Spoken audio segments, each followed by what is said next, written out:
ladies and gentlemen, welcome to the very special holiday episode of Two Birds, One Brain podcast featuring It's Jessica Woot and the Curious Alice as your hosts. Hello, Jessica. Hi, Alice. I didn't fuck it up. Let's go. I know, you were talking very seriously. I was like, what is happening? I was thinking really hard. I could see the gears turning. It was good. You got so close to your microphone. Yeah, I did. I wanted to make sure that I was going to say it right this time and not say two brains, one bird. Either way, it's fun. It's on brand for you to say that now. That's struggling. That's how it is. That's how our brains work, kids. Everything is fine. We're here to kind of share our family / individual / work traditions of the holidays. Mm-hmm. I was raised in a conservative Christian household, so mine are probably going to be pretty standard. Merry Christmas. Merry Christmas. It's Christmas. It's Christmas. I mean, we weren't a religious family. I think I've told you this before, but like my parents, whenever, I don't know how old I was, like 7, they were like, oh, let's go to church, see if the kids like it. And they asked us afterwards in the car, like, what do you guys think? Do you want to go back? And my brother and I were like, nah. So that was nice. We were not church people. I don't know, even because I don't know enough about all the subsets of religion to know what church we went to. No idea, but that's okay. I mean, traditional Christmas, yeah. We did it with some weird things thrown in, I'm sure.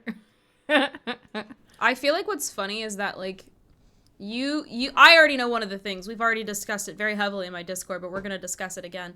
Mm-hmm. Was very specific to, like, where you were from. And yes. I have some stuff that's very specific to the fact that I have an English grandmother. Mm-hmm. So there's, like, things that have come down the line that no one does in the U.S. that I didn't realize was not U.S. tradition. And then I go, do you guys do this? And people are like, no. Yeah.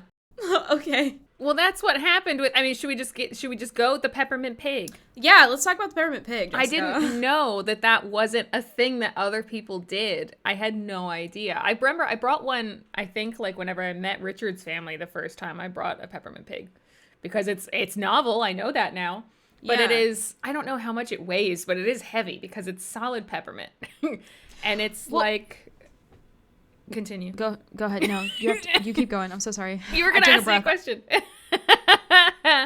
I was going to say, it's probably like, it's bigger than a cell phone, like in length. It's a big pig, and it is solid peppermint. And you put it in this little velvet bag, and you get a pretty nice, actually, like, silver hammer. And everybody takes turns whacking it, like, to break pieces off. And then everybody eats it. And it's supposed to be good luck and good fortune for, like, the next year. See, and what's wild to me is that that's, like, something that was in what we looked up. The first thing was, like, was it in New York? It was New York. Yeah. Yeah, it started in New York. But I was like, there's no way. She shared this in Discord, and I was like, what the hell is this? Mm-hmm. And she was like, oh, it comes from New York. And I was like, okay, but there's no way that that's started in the U.S. Like, yeah, it's a peppermint pig. That has to come from Europe somehow. Like, well, it has to. You asked, like, what are the origins? I was like, I don't know. This guy just did it. You were like, why pig? Yeah, which is true. He did just do it. And it was like, why a peppermint pig? Like, what was it that he was like, why did you start this tradition? Where did it come from? And I'm a huge nerd about, like, the history of a word or a phrase or, like, things like that. So I was like, surely there's some history to why the fuck New Yorkers casually just smash pigs with hammers on Christmas. Like, what's that about? It's really fun. And then I guess I asked a sensitive question where I was like, does this come from Jewish tradition? And then someone was like, it's a pig, Alice. Put it together yourself. And I was like, well, no, okay, somebody, fair. They were also like, it's a Christmas tradition. Like, so yeah. It's not a Jewish tradition. But to be fair, there's a lot of traditions that happen in that holiday area that are not connected to a religion. They just happen. It's true. Yeah. But, like, I know that a lot of cultural things that come out of New York are from, like, Jewish culture. That's why I was like, possibly. But then they said it's a pig, and I was like, that's fair. So I did more research, and it actually comes from the fact that they make marzipan animals in Germany for the holidays. And because marzipan was hard to get a hold of in the US, they made it out of peppermint instead, and he decided to go with the pig because that was his favorite animal made of marzipan. But also, what the fuck is marzipan? Did we ever figure it out? Did we look? It's so I've had marzipan. I don't know if I ever have. So it feels like somewhere between like a hard peppermint and what's the word I'm looking for? It's the type of icing you put on a cake that doesn't have any flavor. Fondant. Yeah, it's almost like fondant. Now, I've seen it, but it has more flavor. Like fondant. Okay. What is the flavor, though? I don't remember. I know what I've seen it. Like, I don't remember. Like, but I don't know what it tastes like. Bestie, I'll look it up right this second. Hold peppermint on. is a strong flavor. So like I feel like, and I know we looked it up. It was like in the 1800s or something. Yeah. Right? And this guy was like, "Oh, my It has a nutty flavor derived from almonds. That's what I thought. Is very sweet. Almonds. Okay. Yeah. And I'd probably heard that before. My brain didn't put it together. Oh. So I call it bird bread. But it's not bread, and it's not for birds. But it looks like, you know when you can buy the things that go in the feeders that are a block? Yeah. That's what it looks like. A block of suet. It looks like a block of suet, but it's marzipan and nuts all like compact together. Yeah. And the only place I've ever been able to find it is international grocery stores and the occasional Asian grocery store. Huh. I don't know why it's in Asian grocery stores because it's like a German thing. Yeah. But who knows, man? Cultural foods are strange. This is true. But I didn't realize that's what it was from until I just read this. And I was like, oh, it's definitely marzipan and just like whatever random nuts they just threw in there. But and I mean, I might have had marzipan, but you know, it makes sense that we had the peppermint pigs because I have one of my aunts is German. She's from Germany. So that there it goes. Makes sense. Yep. You know, so then like some of the other things I actually looked up yesterday because I was like, are these things that other people also have eaten or not? But like she would make these little cookies that I remember, also with almonds in them. So I think almond's pretty strong. A big thing. But they were called spritz cookies, and it was like this little wreath shape. It was like a butter cookie with like almond in it and then powdered sugar on top, and it was. Did I unlock a memory? Yes. See? I know what you're talking about. Yeah. They weren't always wreath-shaped, but they always looked kind of crunchy because they were supposed to, like, come through a little... It's like they went through the Play-Doh thing, you know, in the star shape. That's what they looked like. Yeah. Yeah, she would always make that.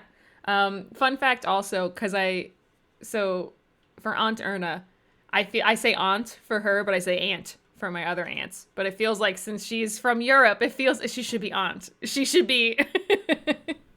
I feel that. The fancy one. The other ones are aunts. Everyone's gonna be auntie. Auntie.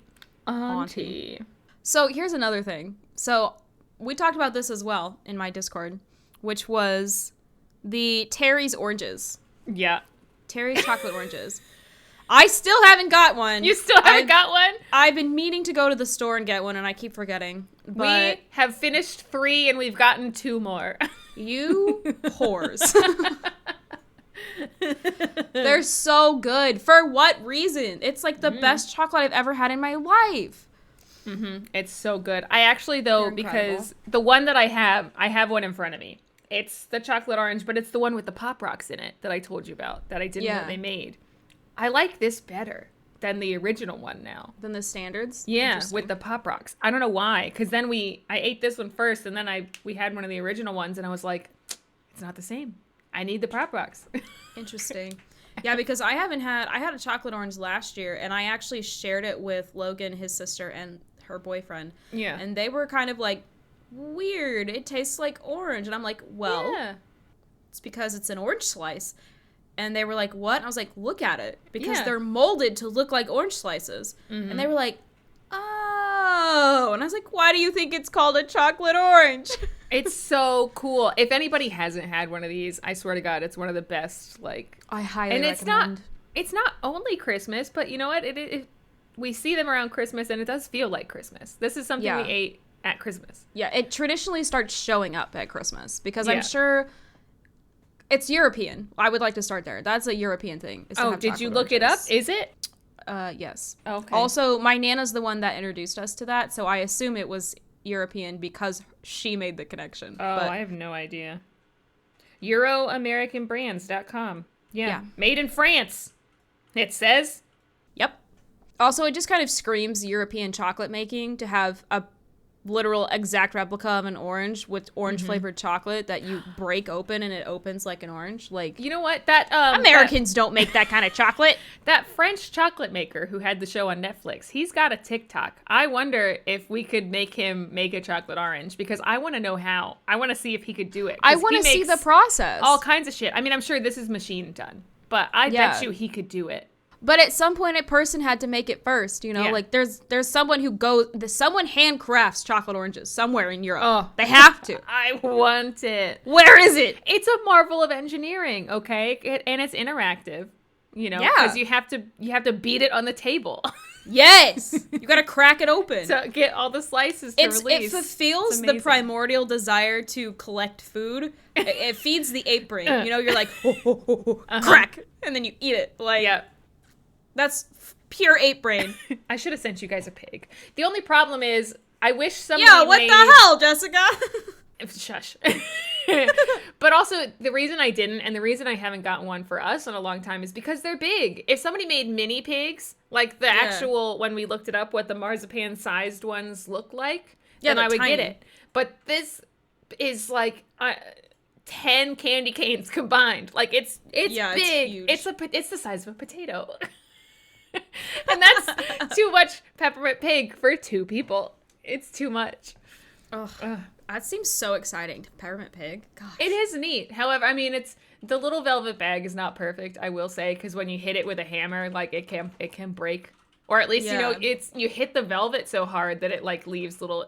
The bag is not reusable. The hammer, if you need a small hammer for anything. Wow, I was actually in the market for a small silver hammer. How did you know? I know.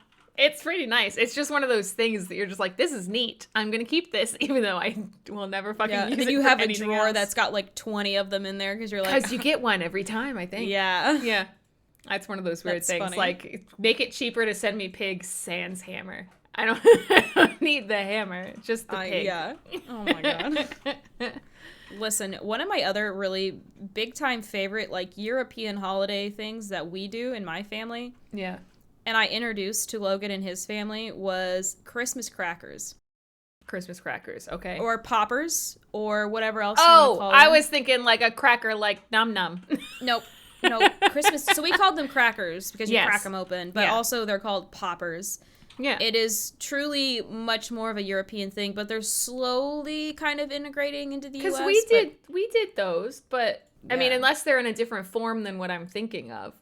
Yeah, where they look, you just grab them both as you pop them. Yeah. Yeah. Mm-hmm. I mean, it's not like they don't exist here. It's just that it's not as well known. Yeah.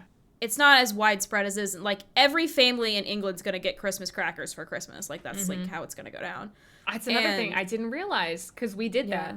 I didn't realize that wasn't. I didn't realize it wasn't American either. And then I was like, oh, are we going to get our paper crowns and get our Christmas crackers? Exactly. And they were like, what the hell are you talking about? And I'm like, you don't do paper crowns at Christmas? There's the little crown that's made out of like tissue paper. It is so it's delicate. Literal garbage. So delicate. And then there's a little shitty plastic toy. I mean, they're usually pretty cool, but there's a little plastic toy. Or like a puzzle. Yeah, or a little mini puzzle. I've gotten one of those mini, goddamn, you move the blocks around to try to make the picture. I hate those. I hated it. I think I might even have, I don't know if it's present, but, the jokes are always the best. Mm-hmm. They're like the jokes you get on popsicle sticks. Yeah, and there's like chocolate or something in there. Last year we got a book of riddles, a tiny book of riddles. Nice. It was like 3 pages. We had 2 triangles that you have to unhook from each other and rehook. Oh, one of those. A little fidget. Like magic rings. Little fidget guy, yeah. Yeah. I think we got a mini skateboard. Oh, hell yeah. You got a tech deck? Yeah, that was a good one. But like tinier. Tinier than a tech deck. Better. It was tiny. And there was something, I don't remember what the other, there was one that was kind of lame, and we all agreed it was kind of lame, and just like put it away and never looked at it again. But I bought Christmas crackers for Logan and I and our roommate and his boyfriend last year because I was like, I know you two have never done this, and it's probably the most fun you're ever going to have.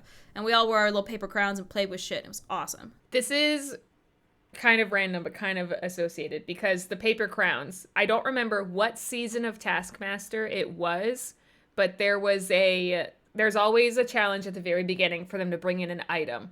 And it might have been actually the very first season, I think. It might have been Frank. I'm gesturing at Richard, but he's not paying attention. He's playing a video game, so he doesn't laugh at us like he did that one time. But it might have been in the first season, and the item that he brought in was he had somebody physically make like a leather version of one of those little crowns because he liked them so much. And it was really cute. Oh my God. Like one that is actually wearable. Yeah. Yeah. I'll have to find that and send that to you like after this, because it was pretty neat. It was gold. And it was like, it was nice. I think I've seen that one with you. Did we watch that one together? Oh, no, you know what we did? Because we did try to do a watch party in my Discord, like, before. Yeah, he had that little gold paper crown. The things we forget that we've talked about or done together before. And that was in like the last year, because we watched that when I was still in the bedroom instead of in here. It was this year, yeah. That's so funny. But I love those little paper crowns. But then it is the saddest when you accidentally rip it, and then you're like, oh my God. And they're never big enough. My head is just like a dumb shape, so like they never fit my head right. That's so funny. Even though it's basically like, you know, it's the Archie Comics crown, pretty much. Like it's... Yeah, it's that kind. Even so. It has no proper value to the world, but it makes me happy, and that's what I love about them. And you know what? We could make that ourselves. I know. It's just that it's also the surprise of opening it and being like, what color am I going to get? Well, even probably like those little poppers are probably not that difficult to make. I bet you could buy all the pieces at a Hobby Lobby. Well, people make them on Etsy. I ordered some Etsy ones because I was like, sense. I don't want to pay $15 for 4, and they're kind of lame. Like, I ordered slightly more expensive ones, but they had a whole bunch of cool shit inside them. Like, they had 6 or 7 different things inside them. Yeah. And I really enjoyed them. That's nice. Because I remember, actually, I was talking to Richard about them at one point because we watched, and this will segue into something else we can talk about also after this, but...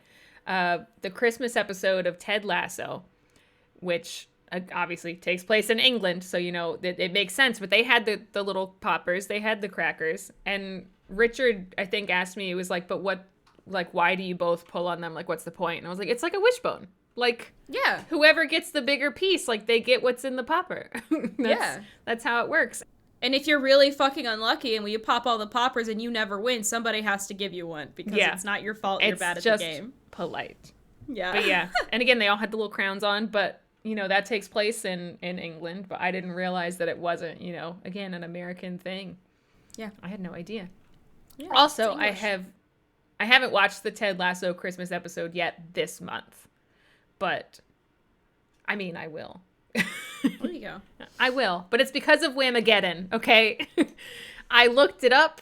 Last Christmas by Wham is in that episode, so I can't watch it. Not until it's actually Christmas. This is the goofiest thing I have ever heard in my life. Like, is this a self-inflicted rule? No, this is a thing. People do this. Okay. It's not just me. It feels like something you would self-inflict, but I understand if it's also a full-blown actual thing. No, it is a game. Trust me. I'm not just doing this to myself. Okay. I can send you This is your elder millennial later. Coming out. It is. This is like... it's not even something that's been going on for that long because I only started doing it within the past, you know, like, I don't know, 10 years or so. But Whamageddon it's a game that you basically play with yourself and your friends. And it's to see how long you can go throughout December, from December 1st until December 24th at midnight. See how long you can go without hearing Last Christmas by Wham. Any of the other versions are okay. If it's Taylor Swift, if it's the Glee one, you know, like, that's fine. But not Wham. No George Michael allowed. Oh my God. And... yeah, I almost wondered this year, was like, am I just depriving myself too much at this point that I'm like, no Christmas content? Because if I hear Wham, I swear to God, I'm going to riot. Just pulls up a Christmas horror game about Santa kidnapping something and fucking Wham just starts playing. And you're like, my God damn it! I told you, I almost ran out of a liquor store in Texas one time, but I was in the middle of an aisle. I didn't know what to do. It's over as soon as you realize that it is George Michael's Wham. So it doesn't matter. If you know, you can't escape it. Once you know, you lost. That's just it.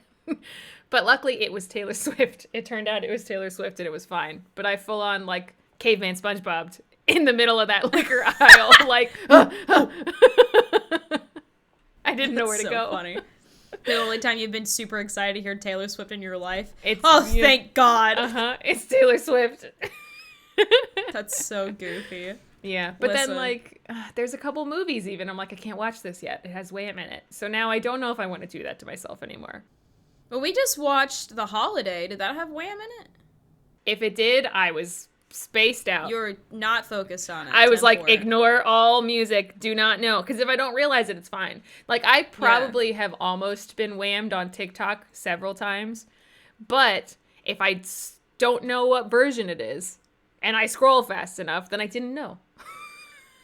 Oh, you found a loophole. I don't look at which one it is, and because the Taylor Swift one and the George Michael one both have the same, like, the notes in it. As long as it's not him singing, you know, like, I don't know. If I realize it's George Michael. Because one time, I was furious. It was, like, 2 or 3 years ago. I made it until December 24th. I made it until Christmas Eve at, like, 10 p.m. without getting whammed, and I changed a radio station. It was, like, Mix 96.5 in Texas because they don't usually play Christmas music. They're not the Christmas music station. But I changed the channels and I heard George Michael go, or something. And I was like, no! I screamed in the car. Richard's mom and dad were in the back seat. They were like, what happened? I was like, it's Wham. I was so close. I've been whammed. I was so close. So fucking goofy. Yeah, that's the only thing that now is like the only tradition I have really. And I don't know if it's a good one. Listen, I'm revving back up into a Christmas tradition, which is going and seeing the Nutcracker because I haven't had the opportunity to watch it in like 4 or 5 years, and I used to go all the time. Logan and I are actually going tonight. We are going to the Nutcracker. So there you go. I'm really excited because it's the City Ballet, but I'm hoping, fingers crossed, that they're not doing the Russian choreography. No offense to the Russians or the choreography. I've just seen it like a million times, and I would like to see something else, please. Do something other than the original, please. I mean, I guess that's one of those things that, there's not going to be a lot of different takes on how it's performed, because it's an old classic. Well, and the thing is that you can choreograph it in a bunch of different ways. It's just that the Russian is really famous and the Balanchine is really famous. Yeah. But I prefer to see when studios do their own takes because then they get really creative and I really appreciate that. But I have watched, however, every year on TV, the George Balanchine Ballet version of the Nutcracker, which is probably one of the best ones to watch for the set and the costuming. Yeah. It's incredible. Choreography, I'd say 7 out of 10 stars. It's it's good for the average viewer, but there's a couple of points where it's like the music gets all grand and is like you feel like big movement should be happening, and she's doing like fucking chaîné turns, and I'm like, why are you doing that? That's such a fucking waste of music. So, oh no, I like to go to the Nutcracker not because it's beautiful, but to roast everyone. Oh my god. So both of our kind of current Christmas traditions are a little bit tinged in anger or sadness. Yeah. We're depriving or yelling. I like to go to the Nutcracker and be like, oh shit, she just fell. Oh, but she recovered pretty well. Oh shit, that girl just fucked up. Oh, she did not recover very well. Boo! Yeah, literally. And the thing is that we're sitting in the middle of the main floor, so I have to be pretty quiet because there's people literally on every side of me. Yep. But I told Logan, I was like, watching the Nutcracker is like me watching the Super Bowl. That shit to me is so like, all right, kids, gear up. Let's see how it goes. This is your sport. This is my time. Sport. It's pretty fun. I saw the Nutcracker at least once, I know, but I think I was probably like younger than 7.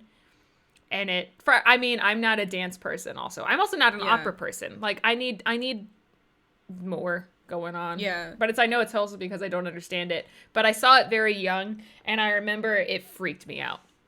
But I think it was the Nutcracker? I think it was the rats. Well, the Rat King is pretty fucking weird. Okay, so the George Balanchine Rat King, I don't know who made this decision, because it's not in the scripts, it's not in the story, it's not in the original, like, fairy tale that they wrote. Yeah. It is the wackiest shit I've ever seen. So in George Balanchine's version of it, which you can watch on either Netflix or Amazon Prime, I'm pretty sure. Oh, okay. It is like a fully recorded thing. Like, it was professionally produced. Yeah. The Rat King starts to gain heads the further they get into the battle scene. It's like, the first time you see him, he has 1 head. The next time you see him, he has 2 heads. Then he has 3 heads. And by the end of the scene, he's got like 9 rat heads. And I'm like, why does he have 9 rat heads? What is going on? What is this weird fuckery that's going on? And when she like throws the shoe at him and he does the whole like death scene. But he has 9 fucking heads. 9 rat heads all have crowns on. It's fucked up. That's insane. I'm glad I didn't see that one. It's so weird, dude. Oh my God. They also have the best looking Nutcracker helmet. I'm a huge critic of the Nutcracker helmet because I've seen some that are like really handsome Nutcracker faces. And some of them you see and you're like, my God, did you just freaking use Crayola cutouts to make that? What the hell is that thing? I bet you there's a low budget Tumblr for that. You know, like the low budget theater productions. There's a subreddit somewhere of that's like a whole really thing, bad though. Nutcrackers. Yeah. There's a whole thing. There's Tumblr things that are like low budget, you know, beasts from Beauty and the Beast, and low budget Milky Whites from Into the Woods. I bet your ass there's low budget Nutcracker. For sure, dude. And like my university did Nutcracker and I teched for it, but they didn't do it as a ballet. They did it as a modern piece. Oh. So the dancing was very different. It was not the ballet. The only sections that were true rolling around on the floor. There was that. And the movement's just different. Yeah. It's just vastly different. I remember watching it the first time and was like, "Oh, I fucking hate this. This is oh God." And then, you know, I had to watch it like several weeks in a row for several times. And was like, okay, I mean, I guess it's not that bad. But they had a couple of sections that were ballet still. The Sugar Plum Fairy was her original, and then the duet between Clara and the Nutcracker was the ballet piece. Just trying to think, because I don't remember a lot of it, obviously, but I know the Sugar Plum Fairies, and I was trying to think of that. I was like, modern dancing to that? Because I know a little bit. You know, like, I've watched So You Think You Can Dance before. That's what I know about dancing for the most part. But I was like, I can't really imagine, because it's so visceral usually. Like, and that song isn't very visceral, I feel like. Yeah, it's interesting. Very high-pitched bumblebee. It's very light. Yeah, she did that on point in a tutu. Like, that was ballet. Okay. She did fall during her pirouettes one night and cried when she got off stage, and I felt terrible. And I was like, the worst part, though, this is it. This is the thing. This is why everyone has trauma from the Nutcracker. No matter when or where you did the Nutcracker, if you've done it, your trauma is the snow scene. Okay. Whether you're the dancer or the tech or the director, the snow is the fucking worst part. Because some people use foam. We did foam when we did Wizard of Oz. We used paper. Oh. In which we had to sweep up and put back into the net every single night so they could re-drop it. Yeah. Horrible. I hated it. There's also going to be other things in that by, like, the, you know, bobby pins day or whatever. Yeah. Yeah. Dust. Hella bobby pins. Hair. Yep. Oh. Yep. Maybe a dead bug. Who knows? Yep. It was awful. And the funny thing is that when we were doing a practice run, the dancers went out and, like, played in the fallen snow, and the show director came out and bitched at all of them. And I was like, who is it hurting that they're playing in the fucking paper flakes? It's fine. I want to say theater things so badly right now, but I also want to save it for if we do a, like, theater mishap episode. Yeah, mine was related, bitch. I know. Mine is related off of yours. It's not Christmas. That's the thing. Yeah. So I'm not going to say them. We're going to save it. So anyway, I'm going to see the Nutcracker tonight. If you want a review, I will have posted it in my Discord, and it will be on my Twitter account. I'm sure, so feel free to check that out when this episode drops. Well, this is going to drop a week later from when we recorded it. I know, that's what I'm saying. It'll be out there. Oh, okay. It's out there already. Spoiler, kind of. Go look back. But yeah, I mean, because we don't really go anywhere. Like, we used to go before I started working at the last zoo I worked at. You know, every once in a while we'd go to like one of the zoo lights or one of those things. But then when you actually work at the place that does it, you're like, I don't want to see this anymore. I don't want to hear the music track that they play 10 times an hour anymore. I don't want to be there. It very quickly becomes desensitizing when it's just like, I don't want to see my job when I'm not being paid to be there. Yeah. Yeah. Even if it is like, you know, it's outside, I'm not usually out there. It's still like, oh, if I have to ride my golf cart through it and they've got the music on already. And god damn it, there was this one portion where they had a little train light, you know, and there's elves and there was music behind it, but that track that played for a while behind our exhibit was just elves going, yippee! Ah! Woo! Like that. All day. I hate that. I hate that. It was awful. No. Well, in my last job, their Christmas loop is only 45 minutes. Mm-hmm. Which is not long enough. And Mariah Carey plays in that 45-minute loop. Not long enough. Psychotic. Every time. That's one of those things. It. Working any sort of like customer service, retail, tourist thing during Christmas makes you hate Christmas a little bit. Okay, but one of my favorite things that has recently come up was as a work-related tradition. I don't work there anymore, but it started after I left, which was the magical menagerie at Disney, where they bring out the little puppet animals. Oh, have you seen those? No. What? Oh, I'm excited. Oh my god, Jessica, Google it right now. Magical menagerie at Disney's Animal Kingdom. They have a little baby seal that like blinks and opens his mouth and moves his little head. They have penguins. They have mama penguin and baby penguins. They've got elk. They've got these cool, like, elk deer things that are puppets. They have a polar bear puppet. They have a fox puppet. You posted a picture with the little seal once, didn't you? Yes, I did, and it's cute as fuck. They got birds. They got these birds on the stick. I love it. They're so cute, and I didn't get to see them their first year, but I did get to see them last year, and it made me so happy because they are so cute. I'm looking at also, so one of them is this 2-person polar bear costume. Yes. Yes, a 2-person polar bear costume. What on earth? I feel bad for them. Why couldn't they? I feel like they could have made that a 1-person one, like, you know, the Lion King. They didn't need both people in there. Oh, what is big? Oh my god. Wild. I love that. Yeah. Yeah. Magical menagerie, dude. It's That's so cool. Cute. Like, I have gone to Disney. I remember we went to Epcot when I was probably like 11 or something during Christmas once because my aunt, she lives in Florida. She lives near Daytona. You know, so she wanted to go and I was like, yeah, but that was also when I was too young to appreciate what Epcot was. So I was goddamn bored out of my mind. The only thing I remember is people playing, you know, bells somewhere. Yeah. And I was just like, please get me out of here, dude. My other big favorite thing that Disney does for their Christmas is the lighting of the castle lights. The Christmas lights, which they didn't do last year because of the 50th anniversary of Magic Kingdom. Okay. And I don't know if they've put them back up yet or not. I don't think they have.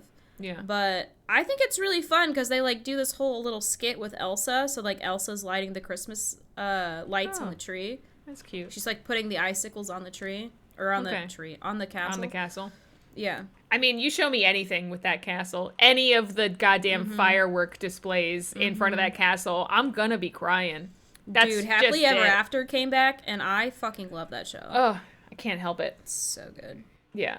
Also, I mean, I don't give a shit about Frozen. I know some people do, but that was not my movie. Well, and that's the funny thing is, I don't like Frozen either, but getting to watch, they have a real person. Yeah. Have a real Elsa there, not just like a projection. Mm-hmm. Okay. Well, that does all the movement for the lighting, which I think is cool. Mm-hmm. I can't remember if there was anything else. I don't think there was anything else they really did that I can remember. But the Christmas party was fun because the stage show has music from Muppets Christmas Carol in it. That makes me super fucking happy. Because that is just, I think, the best Christmas movie of all time. I think we can both agree on this. No question. Yes. if I have anyone that's like, oh, I've never seen it, I'm like, well, guess fucking what? You're coming to my house tomorrow and we're watching it. Like, it is literally one of the best Christmas Carol renditions you'll ever see in your entire life. Have you watched it already this season? No, I always watch it on Christmas Eve. That's the best time. That's when. Yeah. Also, and I can't watch that too restored the original early. version. That's what I was gonna say. On Disney, you get when love is gone. You get the song. Yeah, because enough people complained. They were like, I know there was another fucking song in here, and you guys got rid of it. I don't know when it got changed, but I have a DVD version of it that doesn't have it, and I'm like, no, there's another song here. I don't know where it is, but I know it's there. I can remember watching it on TV, I think, one time too, and the song wasn't there, and I was like, wait a minute. Yeah. And there's a VHS version of it that my family has. That has it in there. That's how I know it's there, because that's the one we always watched. So, shout out to the VHS. It's just so good. I know everybody talks about it, like, ad nauseum.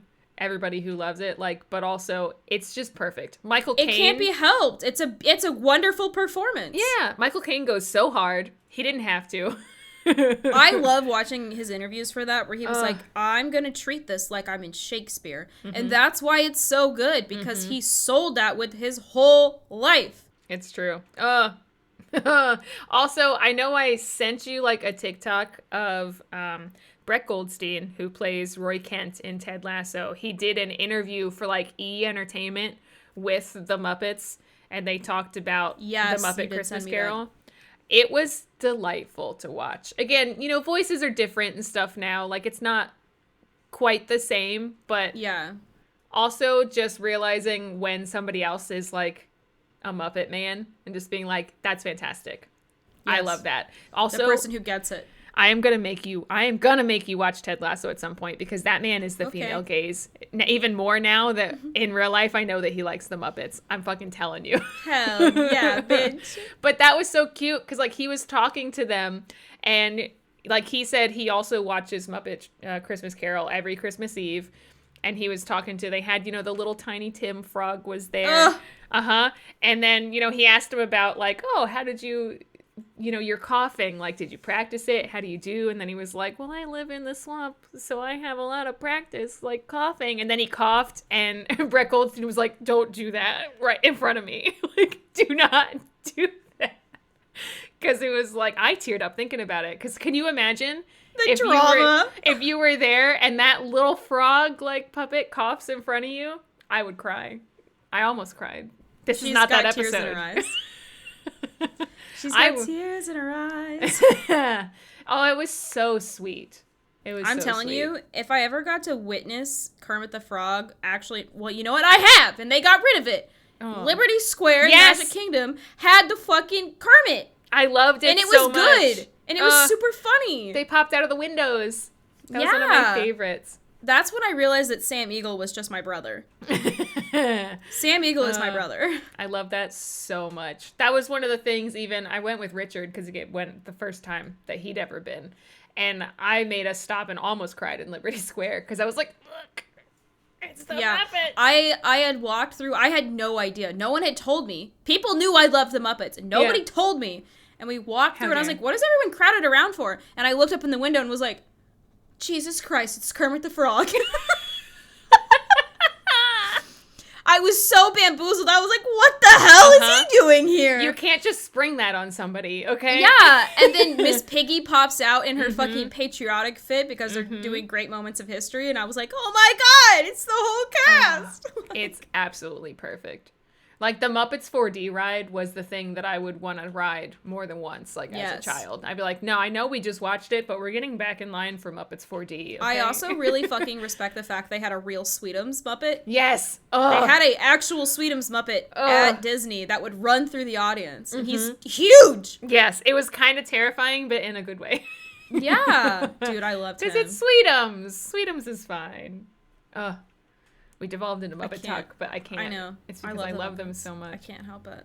But the other Christmas movies, we talked about this. I talked about this on stream. Again, The Holiday, which you had never seen before.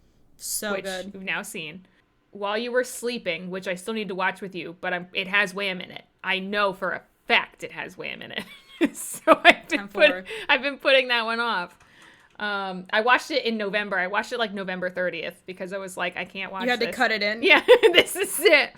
And then we watched Silver Skates, which not technically Silver Skates all was Christmas. so good. Mm-hmm. Absolutely fantastic. I know that was an emotional roller coaster for you because you were worried about it. But I was. There was actually a couple of points during the film where I was like, I need you to tell me the ending right now because my anxiety is about to kill me. I could tell. And usually I hate to do that. I'm like, you'll figure it out. But I could tell you were having a time. I was like, I promise you. I was desperate. I would not have shown you this if it was horrible. With our little Russian Tom Holland. And dude, I'm telling you, this movie, if you look up this man, he looks like a Russian Tom Holland. Yes. And he acts wonderfully. Play Tom Holland, but Tom Holland could not play this kid. And Agreed. and I will say that with confidence. Mm-hmm. And I love Tom Holland, but that is the truth. It was good. And the villain character, man. Everybody needs to watch Silver Skates. It's on Netflix. So good. It's so good. There is an English dub, as we found out also. I mean, obviously we didn't watch that, but I can't watch dubbed things if they're not if the mouths don't line up. I can't do it. It bothers me. Also, so I do know a little bit of Russian, so it was fun to like every now and again they'd say something and I'm like, I know that one. Mm-hmm. Highly recommend that movie. But yeah, those and then Muppet Christmas Carol, and now the Ted Lasso Christmas episode. Yes, Barbie and the Nutcracker every year. Mm-hmm. It's the very first Barbie movie ever made, and it is all girl power. And I'm about to derail. I'm sorry, guys. Suck it up. We're talking about Barbie now. I need y'all to know that as much as we all have this idea of Barbie in our heads, the actual presence Barbie has in media is so fucking good. Like, every single movie is her saving herself.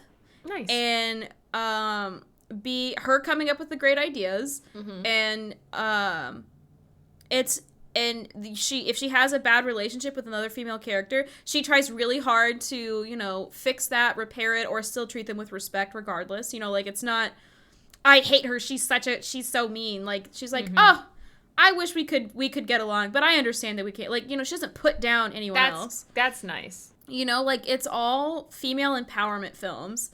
Even if they're stupid little kid films. I saw a TikTok the other day talking about how the new films, the ones that I never watched, were good because they had to kind of step away from the amount of, like, taking down the patriarchy, destroying the tyrannical governments, becoming an usurper of, like a monarchy. It was like all the different ways Barbie has destroyed the patriarchy in history, and it was like, yeah, we gotta step away from that for a little while. She's gonna go like be a princess in a digital universe or something. It's fantastic. And I was like, this is why I love my girl. She's out here doing crazy shit. Give us like almost Mad Max style, like Barbie, down with the bourgeoisie. Yes, dude. Seriously. Go.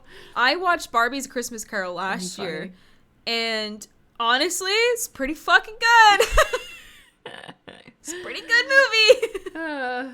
Sweet Jesus. Yeah, I honestly can't remember watching a Barbie movie, but I was not a Barbie. No, you're definitely, I'm not going to say too old. Child. You were too old for them when they came out. Yeah, that's the thing. I was already like, I wasn't really in my Barbie phase at that point. You were a teenager by then. I did play one or two like early computer games, I think, but even then I was like, that just wasn't my hyperfixation. I was the prime audience. I was the prime age for my that. My hyperfixation was Pets 4. Let me take care of all these kitties. I was a cat child. I was. Yeah. This is also a different topic we were going to talk about at one point, is what kind of child were you? Like, what is the weird shit that you hyperfixated on? There's Barbie. Another little, and cats. Also, I never got new Barbies. I always got secondhand Barbies because my mom didn't believe in buying new things. So, I always got secondhand Barbies. But I had the Christmas Barbie. I would get the holiday Barbie. There you go. I know I had some Barbie stuff. I did play with Barbies, but not much. It was fun. I like the games a lot. You know what? That's why I'm a horse girl. This is actually, there's one Barbie that I did have that I was very fucking happy about, and that was the Spice Girls Ginger Spice Barbie. Oh, shit! I had Ginger Spice. There you go. Because that was my girl. That's my girl. Yeah. Hell yeah. She was the best one. My favorite one I think that I ever got, and I think I got it for Christmas, was I had the game, which was Barbie Ocean Discovery, where a crazy scientist man was kidnapping dolphins. Oh, no. And different animals, and Barbie had to go rescue them. So it was like you saved like a sea turtle, you saved a dolphin, and I think there was like a shark or something. And you had to go save them, and you played all these puzzles and all these things through the ocean. And she had bleach blonde hair, a very specific wetsuit. It was like really cool, but it was like Barbie pink and like a cool slash of white, and it was like a really specific fit. And her Barbie came with a little baby orca. Aww. And I got that for Christmas one year, was the little baby orca and the Barbie with the scuba gear and the bleach blonde hair and the really specific dive suit. And I was so fucking excited. I played with that in the bath all the fucking time. Oh, that was my girl. Now we were unlocking memories here of toys that we got as children for Christmas that I really enjoyed. Because I remember I think I got the Spice Girl Barbie for Christmas. I also remember I got for Christmas one year, remember those Cabbage Patch dolls that got recalled because girls were putting their hair in it and it was like getting caught in the motor? The ones that eat? I had one of those. Oh, shit. But I was smart enough not to put my hair near its goddamn, like, robot mouth. That's fucking creepy. I didn't know they made those. No, they were really cool. So, like, the mouth had a little motor in the back of it. And it came with these little stick-shaped foods and stuff. Like, there was a piece of a carrot, there was a french fry, like a pretzel stick, and you'd push it, like, into their mouth, and when it hit, like, the sensor, she would start chewing, and it was like a water wheel, kind of. It would pull it in, and then it would come out into her backpack. There was a big hole in her back, and it would pop out into her backpack like you fed her. Okay. But then, girls were putting their hair like in this stupid thing's mouth, and then it would get, to be fair, trapped that in is the motor. The scientific process. They were like, things are going in there and disappearing. I want to know what happens if I put my hair in there. Like that's such a child wavelength. I think there was even an episode of Good Mythical Morning where they had that, like they had recalled toys. They had, and yes, they put their finger in it, and it's like, yes, it hurts. It's a fucking plastic motor that is set to go and not go backwards. Yeah. I was just like smart enough to not do that. So you've just reminded me of something else that I got for Christmas once, and I still have it to this day. It is sitting, I think it's in the closet. I don't think I have it out. But there are pictures of this, and this is why I remember it. I don't remember shit from my childhood, but I have pictures that I can remember. And it was the white horse that I have had my entire life. My first Christmas. Yeah. I would have been 9 months old. Yeah. And my parents got me a larger than me white horse, stuffed horse. And it had a blue bridle and it had a blue saddle on it. I still have it. Nice. That's cute. It has been, my mom shipped it to me when I was at Disney. I took it with me to Atlanta. It's here now. I don't know where it is, but I still have her. She and I have been together my entire life. I love that. I'm so sad. Like, I literally talked to Richard about this just the other day because, again, I've moved a couple times in my life, and each time I've purged so much. I wish I kept more of my, like, stuffed animals. I got rid of so many of them. I actually have a bunch in a bag in my closet because I don't know where to put them. Like, there's no easy way to display stuffed animals in my house. Yeah. So they're still in the bag, but I have them. I got rid of like all of them because I was like, I don't need these anymore. But now I want them again. I have purged so many of them have been purged. But the few that I was able to take with me to college are the ones that survived because my mom purged my room when I moved out. Oh. So I was not necessarily in control of what survived. And I also had random weird other thing. I have this Russian doll. Yeah. That technically it's a Kazakh doll that we got at one of my brother's like adoption center meetups where it was like all the kids that were adopted would like meet up once a year from all over and have like a reunion. And a woman had come and she's like, oh, I actually make dolls that are like like culturally correct. So it was like they had the classic like Kazakh hats and clothing and like stuff. And I had that for a long time. I don't know what happened to her. I don't know where she's at because there's no way my mom would have gotten rid of that one, but I don't know where it is. It's somewhere. Yeah, I had one, and actually Richard was looking into, because we have sewed her up so many times, badly, because I can't sew. Richard can sew, to keep stuff together. Yeah. But it's so old that it's not the sewing that's the problem, it's the fabric itself, it's starting to fray really bad. Yeah. Oh yeah. And it's just a bear. She's in a pajama outfit. She's got one of those honk shoe little, caps on. Honk shoes. She's got a stocking cap? Yeah. Okay. You knew what I meant. A honk shoe hat. You're just fucking wild.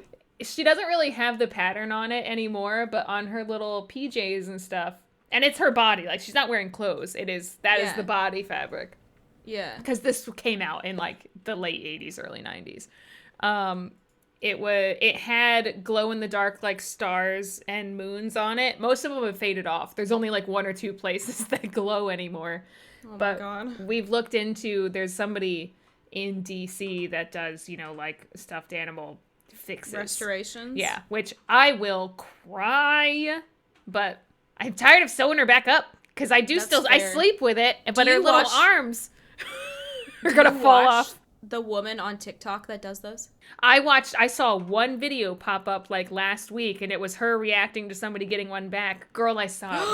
Oh no, because I've only ever seen her restoration videos. I've never seen them getting it back, but it was they would. My favorite are the ones where they're they hold it up and you're like, that just looks like a fucking rag. Yeah, and she's like, this is somebody's stuffy. They've had it for 35 years, and you're like, Jesus Christ. And she somehow brings this bitch back to life. Mm-hmm. And it looks incredible. Impressive. And you're like, damn, girl. You should watch, and I think I've mentioned this to you before. It was on Netflix. What the fuck was it called? It was the repair shop. That's what it's called. And it is it's a shed of people in England, their little workshop. And everybody has a niche skill like that. So there is somebody that restores stuffed animals. There's someone that restores paintings. There's someone that restores furniture and lamps. There's a clock guy. There's a woodworker. Cool. And then people bring in, their antiques to get restored by these people. And, you see them work on it and then they give them back. It was so good. So good. Okay, I'm about to derail this a little bit. We've already derailed. We're derailing a derail. Have you ever read Velveteen Rabbit? Of course, yeah. Okay, so my mom owns a Velveteen Rabbit. Yeah. But an old one. Oh, okay. Old school Velveteen before they redesigned them. Mm-hmm. And that is something that only came out at Christmas. See, I'm bringing it back around. Don't worry. Perfect. I brought it back around. Look at that. Thank you. Ding, ding, I'm ding. a professional. And Dublin, not right now, buddy. Sorry. Cat reached out, touched shoulder. Yeah, he needs my attention. He's he can't slow have blinking. it right now. My mom would get out her Velveteen Rabbit, and we would read the story of Velveteen Rabbit. Mm-hmm. But that's one of those things that I didn't even realize was not something other people had. It was a weird little family stuffed animal. Ours was Velveteen Rabbit. I honestly don't remember if we had one or not. My Nana had Raggedy Ann's. Oh, I know somebody that had a Raggedy Ann. You know what else? Okay, so we're bringing it back around to Christmas presents also. Not for me, though, but my cousin. We would have Christmas at one of my aunt and uncle's house quite often because they had a big basement. So we would... love a big basement for Christmas. Yeah, and one of those standalone kind of kettle fireplaces, in the middle of the room. Hell yeah. Amazing. I love their house. They still live in that house. It's gorgeous. But we would go over there, and my cousin got one of those, I don't know if you would remember and know what they are, but it was a full-size toy. It was a little boy, and it was my friend Andy or something. It was a full-size, little boy. My buddy Tony. I don't know what they were called, but it was horrifying, that toy. I hated it. And he got it, and he carried it everywhere with him, and I was like, I don't want to be here. Was it a Raggedy Ann, or was it a solid figure? No, it was still stuffed animal-ish. It was softer, but it wasn't raggedy like that. It wasn't floppy. It could fucking stand up. Okay. Oh, I hate But it wasn't that. plastic. It could stand up. I'm going to that. have to... I don't remember what it was called. God damn it. That's gonna bother me. But it was very scary. That's a Christmas present That sounds I didn't terrifying. like that he liked. I can feel that our brains are slowing I down know. here. I was like, now what? No, we have found the wall. We have talked our way in and out of Christmas here, I have to say. I would like to close out with one final thought here. Sure. And that is my favorite song to listen to at Christmas, like my favorite thing to watch, is the Straight No Chaser Christmas / holiday playlists.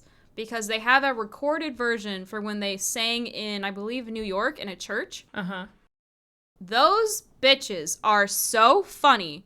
I love the Christmas Can. They wrote the Christmas Can using the melody of Orpheus in the Underworld, I think. I have literally no idea. You're stringing words together, but I have no idea what you're talking about. How have I never showed you Straight No Chaser before? They're an a cappella men's group from the IU, from Indiana University, where they used to sing in their like college a cappella group. Recorded one video of them singing the 12 Days of Christmas in their goofy ass silly way that they do. And then they all graduated and did their own thing for 10 years. And then one of them was like, I'm going to upload that video of us singing 12 Days of Christmas onto YouTube. Hit. It went viral. Some recording person at Atlantic Studios was like, these guys are really fucking good. And acapella was starting to like kick up. It was like, it was right before Pitch Perfect came out. It was like right before. For a while. Yeah. Yeah, and it kicked up really well, and they were like, let's get them now. And basically got a hold of the one guy, he's one of the bass singers, and was like, hey, do you guys want to come record an album? We'll see if we can do this while you work. And he called up a bunch of them and was like, hey, they want to offer us money. We can do, like, they're going to do all this stuff for us. And they were like, yeah, cool. They all quit their jobs. They went and recorded this album and went and did all this, like... dream. Yeah, like, they literally all quit their day jobs to come become this a cappella group. And now they sing all over the country every year. And they always do their Christmas show in Indiana because they got their start at Indiana University. That's where they do their Christmas show. And they tour. It's great. I love them. Highly recommend watching their Christmas Can live edition. Very funny. Okay. They have a song that they wrote called Indiana Christmas, so all you fucking losers out there is a song just for me. But basically, any holiday classic you've heard, they have sung it. I'll be honest, I'm probably not going to like this because I find a cappella, for the most part, insufferable. And I don't like Christmas music that much. So it's probably...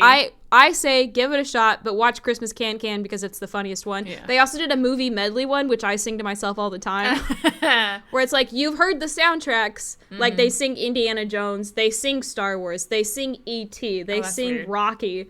Because they're famous tunes and they don't have any words, so they, like, add words to it, and it's really funny. See, because I'm the person over here. Literally, I have a winter playlist that I've curated that has no songs about Christmas on it whatsoever. And this is what I've been obsessively posting on TikTok, like one every day lately, because this is a thing that I've done, because it's like a 4 or 5 hour playlist of songs that are about it being cold or saying that it's December or winter or something somewhere, but not Christmas mention. Just that it's you get the cool, like, oh, it's chilly, like season-ish. Yeah, it's winter vibes, not Christmas vibes.